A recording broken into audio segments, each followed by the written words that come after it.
వివిధ వేదికలపై నుంచి చూస్తే మేం అవి చేసాం ఇవి చేసాం అంటారు. కానీ ఈ కార్యక్రమాలేవి జనంలోకి వెళ్లడం లేదన్న మాట వినిపిస్తుంది.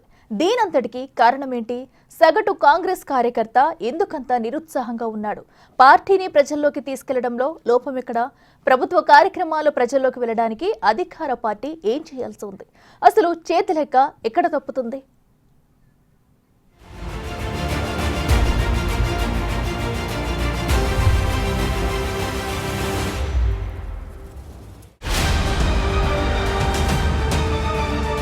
అది వరంగల్ నియోజకవర్గంలోని ఓ స్కూల్లో జరిగిన ప్రైవేట్ కార్యక్రమం. ఈ కార్యక్రమానికి హాజరయ్యారు వరంగల్ వెస్ట్ ఎమ్మెల్యే నాయిని రాజేందర్ రెడ్డి. గత ప్రభుత్వ కాలంలో నామినేటెడ్ పోస్టులను అనుభవించి అసెంబ్లీ ఎన్నికలకు ముందు కాంగ్రెస్ లో చేరిన ఒక నాయకుడికి ఎమ్మెల్యే నాయిని అనవసర ప్రాధాన్యత ఇస్తున్నారని అధికార పార్టీ కార్పొరేటర్ తీవ్ర అసంతృప్తి వ్యక్తం చేశారు. ఎమ్మెల్యే నాయిని ముందే కార్పొరేటర్ అయిన అనుచరులు ఆ వలస నేతపై దాడి చేసేంత పనిచేశారు.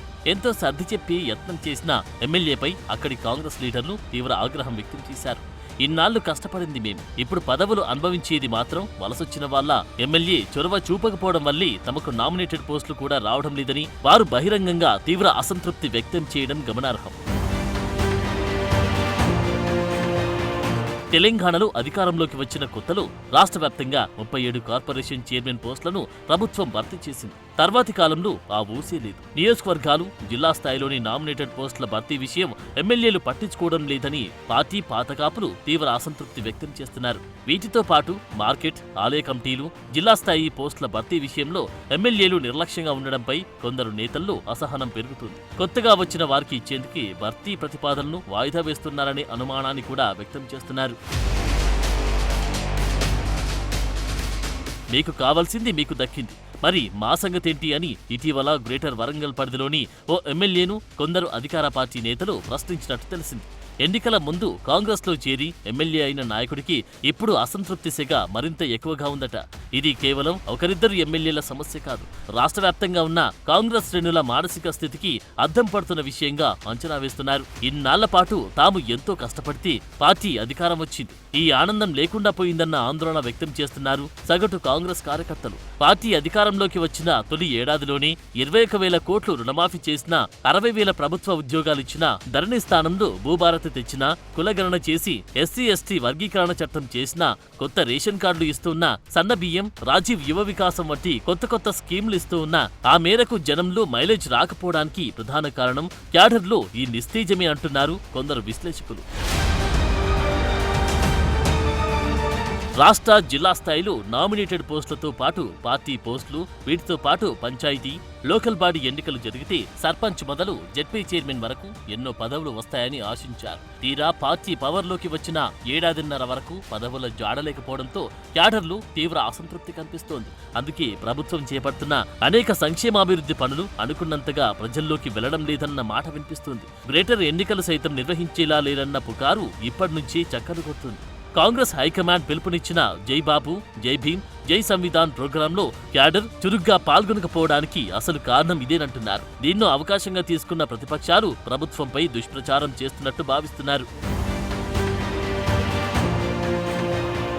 ఇప్పటి వరకు ఏ పదవులు పెండింగ్ లో ఉన్నాయని చూస్తే RTC, civil supply, REDCO, Musi river front వంటి నామినేటెడ్ పోస్టులతో పాటు పలు జిల్లాలు, మార్కెట్ కమిటీలు, దేవాలయ కమిటీలు, నగరాభివృద్ధి సంస్థ పాలక మండళ్లు, లైబ్రరీ చైర్మన్లు, ఆర్టీఏ మెంబర్ల వంటి పలు పదవులు పెండింగ్ లో పెట్టారు. అధికారంలోకి వచ్చాక కేవలం కొన్ని నామినేటెడ్, మరికొన్ని రాజ్యాంగబద్ధమైన పదవులను మాత్రమే భర్తీ చేశారు. అందుకే క్యాడర్లో ఇంతటి అసంతృప్తి జ్వాలగా అంచనా వేస్తున్నారు. ఇక పీసీసీ కార్యవర్గ ప్రకటన ఇవాళ రేపు అంటూ నెలల కొద్దీ కాలయాపన చేస్తున్నారు. పీసీసీ చీఫ్ గా మహేష్ కుమార్ గౌడ్ నియామకం జరిగి 9 నెలలు గడుస్తూ ఉన్నా ఇప్పటి వరకు పార్టీ కార్యవర్గాన్ని ప్రకటించకపోవడాన్ని ఎలా అర్థం చేసుకోవాలని నిలదీస్తున్నాయి కాంగ్రెస్ శ్రేణులు. ఇదే క్యాడర్లు తీవ్ర అసంతృప్తిని పెంచి తమకు అడుగడుగునా అడ్డు తగులుతుందని వాపోతున్నామని అంటున్నారు ఎమ్మెల్యేలు. పీసీసీ పరిస్థితి ఇలాగుంటే ఇక డీసీసీ పదవుల ప్రస్తావనే లేదు. దీంతో జిల్లా స్థాయి నేతల్లో తీవ్ర నిరుత్సాహం అలుముకున్నట్లు కనిపిస్తోంది. ఎందుకిలా జరుగుతుంది? ప్రతిదీ పెండింగ్లో పడేస్తే శ్రేణులు ఎలా పనిచేయాలి? కష్టానికి తగిన ప్రతిఫలం లేకుంటే ఎంత పని చేసినా ఉపయోగమేంటి? కార్యకర్తలను పట్టించుకోని పార్టీలు తర్వాతి కాలంలో ఎంత ఇబ్బందులు పడ్డాయో ఇటీవలి పరిణామాలను బట్టి చూస్తూనే ఉన్నాం కదా. మరి ఎందుకీ అలసత్వమని నిలదీస్తుంది కాంగ్రెస్ క్యాడర్. స్థానిక నాయకత్వం పట్టించుకోకపోవడం వల్ల, లేక హైకమాండ్ పట్టించుకోకపోవడం వల్ల పార్టీలో అసలు ఏం జరుగుతుందన్న ప్రశ్న పెను శబ్దం చేస్తుంది.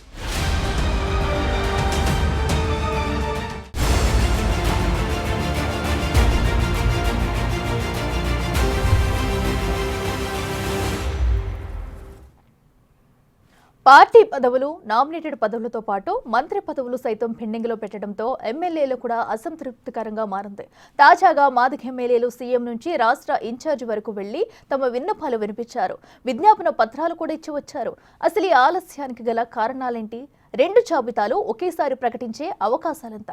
ఒకవేళ ఇప్పుడు కాకుంటే మరిప్పుడు ఈ పదవుల ప్రకటన జరుగుతుంది? ఆ డీటెయిల్స్ ఏంటి?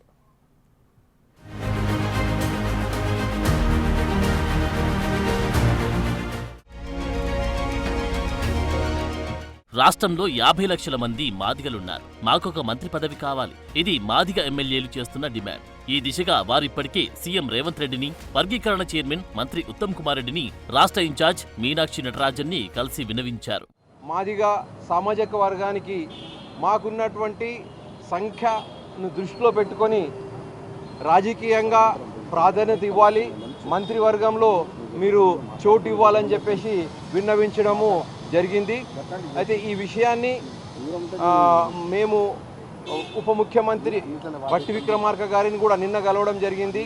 మరి ఉత్తమ్ కుమార్ రెడ్డి గారిని కూడా కలవడం జరిగింది. అంతకు ముందే 3 రోజుల కింద మన ప్రియతమ ముఖ్యమంత్రి వర్యులు రేవంత్ రెడ్డి గారికి ఈ విజ్ఞాపన చేయడం జరిగింది. ఈ విషయం కేసీ వేణుగోపాల్, ఖర్గే, రాహుల్ వరకు తీసుకెళ్తామంటూ మీనాక్షి నటరాజన్ హామీ ఇచ్చారు. ఓకే, బాగుంది. కానీ ఇది కేవలం వీరి సమస్య మాత్రమే కాదు.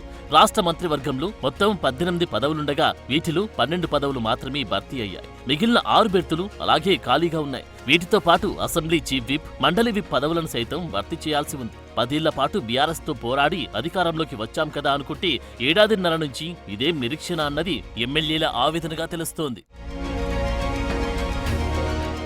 ఇప్పుడు కాకుంటే ఇంకెప్పుడు అవకాశం రాదంటూ వివిధ సామాజిక వర్గాల నుంచి వినిపిస్తున్న నినాదం. దీంతో ఎవరి ప్రయత్నాలు వారు చేస్తూ వస్తున్నారు. సొంతంగా ఢిల్లీకెళ్లి తమ విన్నపాలు విన్నవించుకుంటున్నారు. ఇప్పటి వరకు తాము పార్టీకి చేసిన సేవల గురించి చెప్పుకొని సెల్ఫ్ మార్కెటింగ్ సైతం చేస్తూ వచ్చారు. మంత్రుల ఫైనల్ లిస్ట్ ఫైల్ రాష్ట్ర వ్యవహారాల ఇన్ఛార్జ్ మీనాక్షి నటరాజన్ చేతికి వెళ్లిందని, ఆమె ఒక ఫార్ములా రెడీ చేశారని అన్నారు. ఎవరికి ఏ మంత్రి పదవులన్న అంశంలో పేర్లతో సహా ఒక షార్ట్ లిస్ట్ సైతం రెడీ అయింది. ఇక ప్రకటన మాత్రమే మిగిలిందని అన్నారు. కట్ చేస్తే ఢిల్లీకి చేరిన ఈ పేర్ల ప్రకటన వ్యవహారం ఖర్గే అందుబాటులో లేకపోవడంతో ఆలస్యం జరుగుతున్నట్టు తెలుస్తోంది. ఆయన ప్రకృతి వైద్యం కారణంగా ఢిల్లీకి చేరకపోవడంతో దీనిపై ఒక అంతిమ నిర్ణయం లేటవుతూ వస్తోంది. మే 30న ఆయన ఢిల్లీకి వస్తారని, ఆ తర్వాత ఒక ప్రకటన వెలువడే అవకాశముందని అంటున్నారు. అప్పటికే పీసీసీ చీఫ్ మహేష్ కుమార్ గౌడ్ ఢిల్లీలో రాహుల్ని కలిసినప్పుడు మంత్రివర్గ విస్తరణ గురించి, మరీ ముఖ్యంగా బీసీలకు ప్రాధాన్యతనివ్వాల్సిందిగా తాను కోరానని చెప్పారు. మీరు మంత్రివర్గ ఉపసంఘం ద్వారా చట్టాన్ని చేసి 32 లక్షల మంది పాపులేషన్ ఉన్నటువంటి మాదిగలకు ఫలాలు అందే విధంగా చట్టాన్ని అమలు చేసిండ్రు. రేపు రాష్ట్ర ప్రభుత్వంలో మంత్రివర్గంలో కూడా మీరు మాకు ప్రాతినిధ్యం ఇచ్చే విధంగా అమలు చేయాలని మేము మనవి చేసుకుంటూ, అదేవిధంగా మా పీసీసీ అధ్యక్షులు రేపు అఖిల భారత కాంగ్రెస్ పార్టీ నాయకత్వాన్ని ఢిల్లీలో ఇప్పుడే అపాయింట్మెంట్ కోసం ప్రయత్నం చేస్తున్నాం. ఎవరైతే అఖిల భారత కాంగ్రెస్ పార్టీ మాకు అందుబాటులో అపాయింట్మెంట్ ఇస్తే వారిని కూడా కలిసి, మేము ఎవరికి వ్యతిరేకం కాదు, మా హక్కు, మాకున్నటువంటి తెలంగాణ ప్రజల యొక్క ప్రాతినిధ్యం ఉన్నటువంటి పెద్ద లార్జెస్ట్ క్యాస్ట్ మాదిగ కులం. ఈరోజు మాదిగ కులం అంతా కూడా కాంగ్రెస్ పార్టీ పక్షాన ఉన్నది. మేము ఇంతమంది ఎమ్మెల్యేలను గెలిచినామంటే అది దానికి ఉదాహరణ అని చెప్పి అంటున్నాం. ఈరోజు తెలంగాణ రాష్ట్ర ప్రజలంతా కూడా మాదిగ వర్గం అంతా కూడా కాంగ్రెస్ పార్టీ బలపరిచింది గౌరవ ముఖ్యమంత్రి గారి నేతృత్వంలో పట్టిన విషయాన్ని మరొకసారి మనవి చేసుకుంటూ, దయచేసి మా మీడియా మిత్రులందరూ కూడా మేము రిక్వెస్ట్ చేస్తున్నాం, ఏదైతే న్యాయమైనటువంటి ఈ సమస్య విషయంలో మీ అందరి సహకారం మాకు ఉండాలి.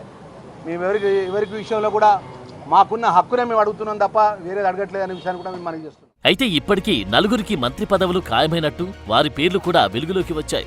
వారిలో సుదర్శన్ రెడ్డి, వాకిటి శ్రీహరి, అమీర్ అలీఖాన్, వివేక్ పేర్లు ఫైనల్ అయినట్టు చెబుతున్నారు. మిగిలిన 2 పేర్లు ఎవరివి అన్న సస్పెన్స్ నడుస్తోంది. ఈ 2 పేర్ల కోసం భారీ ఎత్తున కసరత్తు జరుగుతున్నట్టు తెలుస్తోంది. ఈ 2 పదవుల కోసమే పెద్ద ఎత్తున పోరాటం జరుగుతున్నట్టు కూడా చెబుతున్నారు. ఇక రెడ్డి సామాజిక వర్గం నుంచి రాజగోపాల్ రెడ్డి, మల్రెడ్డి రంగారెడ్డి మంత్రి పదవులను ఆశిస్తూ ఉండగా వీరిలో ఒకరికి డిప్యూటీ స్పీకర్ పదవి, మరొకరికి పార్టీ వర్కింగ్ ప్రెసిడెంట్ పదవి ఇచ్చేలా నిర్ణయించినట్టుగాను చెబుతున్నారు. అయితే డిప్యూటీ స్పీకర్ పదవి తనకొద్దని మల్రెడ్డి సీఎంకి తెగేసి చెప్పడంతో ఆయన్ను బుజ్జగించినట్టు తెలుస్తోంది. ఇక వర్కింగ్ ప్రెసిడెంట్ పదవి రాజగోపాల్ రెడ్డి ఓకే అంటే మంత్రివర్గ విస్తరణ దాదాపు ఖాయమైనట్టేనంటున్నారు. మంత్రివర్గ విస్తరణ జరుగుతుందేమో, జరిగిన తర్వాత మాదిగల నాయకుడు ఉంటే మాదిగల నాయకుని తరఫున ఓన్ చేసుకొని పెడదామన్న ఆలోచనలో మేము ఈరోజు మాదిగ ఎమ్మెల్యేలు ఉన్నాం.